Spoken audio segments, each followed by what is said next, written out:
आज हम एक ऐसी कहानी पर बात करेंगे जो हमारी न्याय व्यवस्था की एक बहुत बड़ी और कड़वी सच्चाई को सामने लाती है।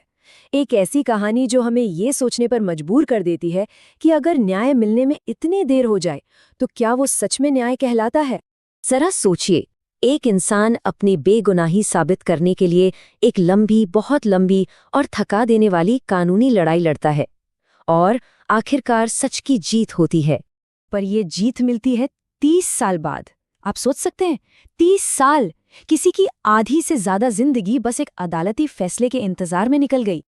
और जब वो फैसला आता है तो कहानी में एक ऐसा दर्दनाक मोड़ आता है जिसके बारे में किसी ने सोचा भी नहीं होगा। ये कहानी है 64 साल के एक पूर्व पुलिस कांस्टेबल बाबूभाई प्रजापति की।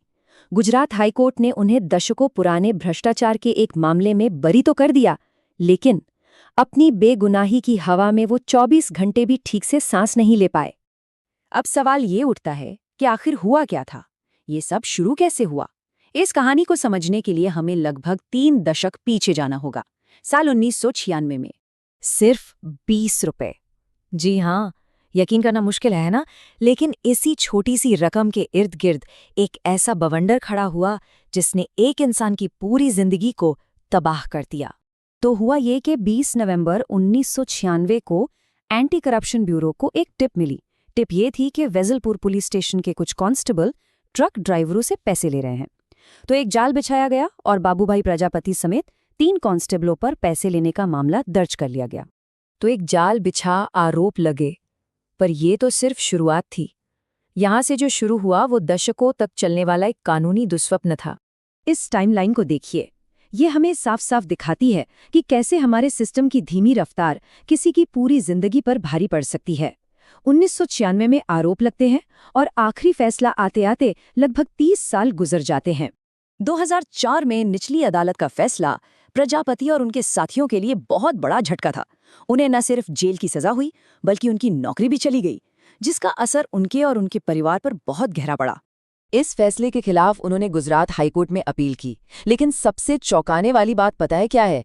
अपना नाम साफ करवाने की ये अपील 22 सालों तक फाइलों में ही दबी रही, बस एक सुनवाई का इंतजार करती रही।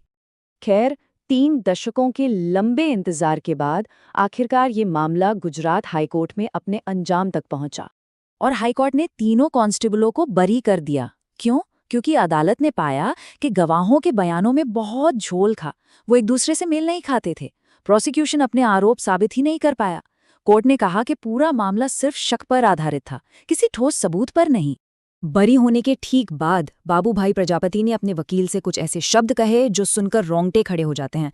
इन शब्दों में 30 साल का दर्द और फिर मिली राहत दोनों साफ झलकती हैं, पर शायद उन्हें भी अंदाजा नहीं था कि उनके ये शब्द कितनी जल्दी सच होने वाले थे। जिस आज़ादी के लिए उन्होंने अपनी जिंदगी के 30 साल लगा दिए, वो आज़ादी उन्हें 24 घंटे भी नसीब नहीं हुई। वो उस रात एक आज़ाद इंसान के तौर पर सोए और फिर कभी नहीं जागे। और यहीं पर आकर ये कहानी हमें एक बहुत बड़े सवाल पर सोचने के लिए मजबूर कर देती है। आखिर इस न्याय की कीमत क्या थी?